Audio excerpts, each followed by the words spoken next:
حالات کے اعتبار سے اور ماحول اور زمین کے اعتبار سے۔ کسی نے ایک سوال کیا کہ شب برات کے بارے میں بتائیے، ان میں روزوں کے بارے میں بتائیے۔ تو دیکھیے سب سے پہلی چیز تو یہ کہ شب برات کے تعلق سے یہ کوئی ایسی عید یا کوئی ایسی جاگنے کی رات کتاب و سنت سے ثابت نہیں ہے۔ شب برات، ٹھیک، نبی اکرم صلی اللہ علیہ وسلم نے جتنی روایتوں میں بیان کیا وہ ہے نصف شعبان، 15 شعبان، نصف شعبان کی رات اللہ تعالیٰ لوگوں کو معاف کرتا ہے، مغفرت کرتا ہے، سوائے اس شخص کے جو کینہ پرور ہو، جس کے دل میں دوسرے کے لیے برائی ہوتی ہو، اس کے علاوہ سب کو معاف کر دیتا ہے۔ یہ باتیں جو ہے یہ روایتیں حسن درجے تک پہنچتی ہیں۔ تو لہٰذا اس رات کی فضیلت یہ ہے کہ اس رات نصف شعبان کو اللہ تعالیٰ لوگوں کو معاف کرتا ہے، سوائے اس شخص کو چھوڑ کے جس کے دل میں کینہ ہو۔ اس کے علاوہ اس رات کو منانا یا اس میں اسپیشل جاگنا یا اسپیشل قسم کی عبادتیں کرنا یہ ثابت نہیں ہے۔ اب ہمارے پاس ہندوستان کے اندر بہت ساری چیزیں کلب کر دی گئی ہے۔ سب سے پہلے تو شب برات، یہ نام کہاں سے لایا گیا؟ 15 شعبان تو ہے حدیثوں میں، شب برات کہاں سے لایا گیا؟ جب شب برات کا ایکسپلینیشن مانگا گیا تو بولے یہ رات نفرت کے اظہار کی رات ہے، گناہوں سے، معصیت سے، برائی سے، برے لوگوں سے بولے ہم نفرت کا اظہار کرتے، برات برات برات، ٹھیک، یہ ایکسپلینیشن دیا جاتا ہے۔ تو سوال یہ ایکسپلینیشن یا یہ بات صحابہ سے، تابعین سے، تبع تابعین، چونکہ نبی اکرم صلی اللہ علیہ وسلم سے تو ہے ہی نہیں، کہاں سے ثابت ہے؟ اماموں سے، جس امام کو ماننے کا دعویٰ کرتے ہیں۔ امام ابو حنیفہ نے کبھی اس رات کے بارے میں، اس رات کے فضائل کے بارے میں کوئی باب لکھا؟ بتائیے، سوال یہ ہے۔ تو رات کی فضیلت ہونا اس کے منانے کی دلیل نہیں ہے، ٹھیک ہے۔ فتح مکہ ہوا، الٹیمیٹ کامیابی تھی، لیکن منائیں گے کیا؟ اللہ رب العزت نے صلح حدیبیہ کو جو ہے کیا کہا؟ فتح مبین کہا، کھلی کامیابی۔ تو کیا اس دن بھی ہم کچھ منائیں گے؟ ٹھیک ہے۔ اسی طرح جو ہے ذی الحجہ کا مہینہ یا محرم، احترام والے مہینے، ان کی فضیلت ہے، تو کیا ان میں بھی اب پورا مہینہ منائیں گے؟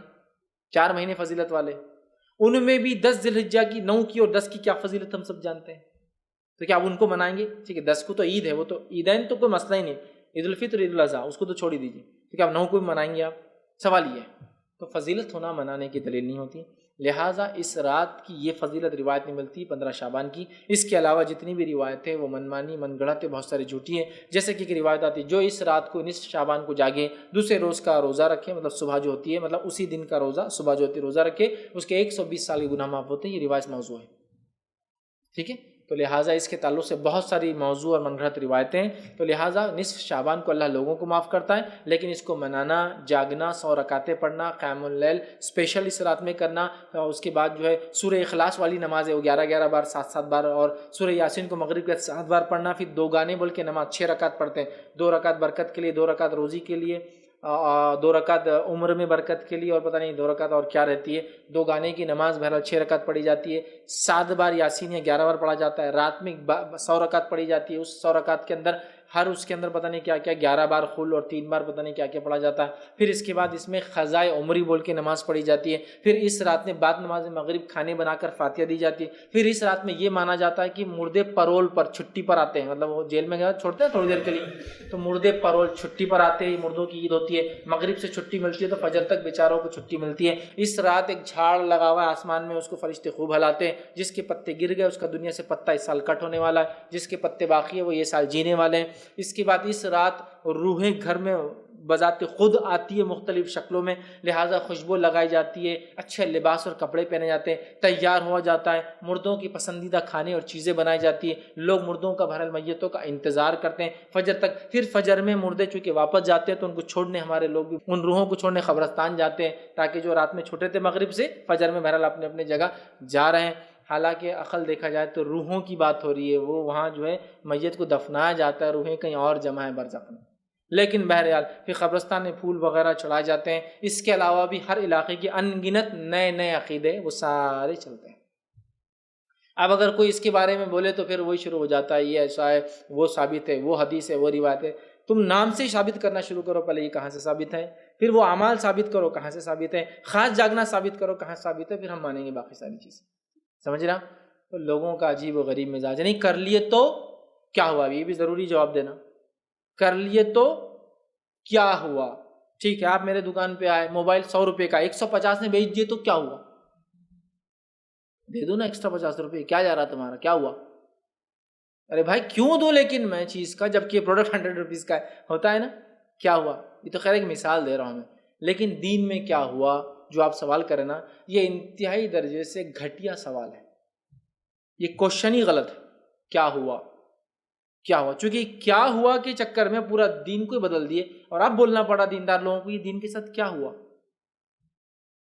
جو دین پر چلتا ہے وہ بولتا ہے کیا ہو رہا ہے مسلمانوں کی، کیا حالت بنا رکھی ہے لوگوں نے، کیا کیا ایجاد کر لی، چونکہ یہ کر دیا ہم نے. کیا ہوا شب کیا 27 رجب کو جاگ لیے تو کیا ہوا، شب معراج ہوا لیکن منانا ثابت نہیں.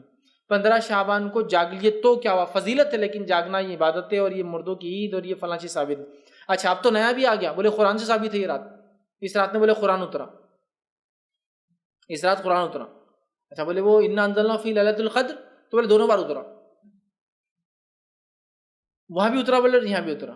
ارے واہ عجیب چیز ہے نا. یہ بولے اس رات میں قرآن اترا، انا انزلنا فی لیلۃ مبارکہ، ہم نے اس قرآن کو مبارک رات میں اتارا، انا کنا منذرین، تو ہم نے اس قرآن کو مبارک رات میں اتارا.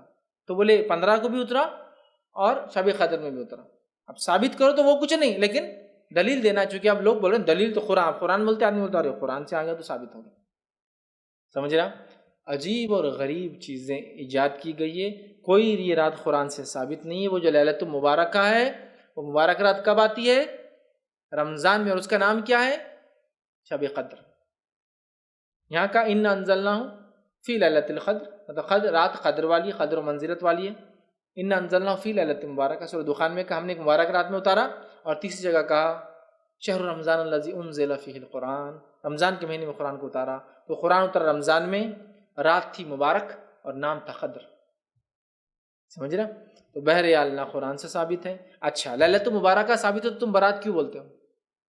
کوشچن نہیں. آج تک کیا منایا جا رہا تھا؟ لیلۃ مبارکہ، شب برات. اب لوگ پوچھ رہے تو کچھ تو ثابت کرنا ہے نا، تو دے دو ایک ٹائٹل اور لیبل. جو غلط ہے غلط بول دیجئے، چھپاتے رہیں گے تو 100 اور غلط جھوٹ بولنا پڑیں گے اس کو چھپانے کے لیے. لہٰذا اس کا کوئی وجود نہیں ہے، کچھ منانا نہیں ہے، کچھ اسپیشل عبادتیں نہیں، عام جیسا زندگی تھی. ہاں جو آدمی ہر مہینے کے روزے رکھتا ہے 13، 14 اور 15 کے، تو یہ رکھ لے، تو کوئی مسئلہ نہیں. میں ہر مہینے رکھتا ہوں 13، 14، 15، اب اس مہینے میں بھی 15 کیوں چھوڑوں، ہے نا؟ تو رکھ لے، کوئی مسئلہ نہیں. خاص رکھیں گے تو یہ ثابت نہیں، خاص ثابت نہیں، اور یہ فضیلت جو بیان کی ثابت نہیں.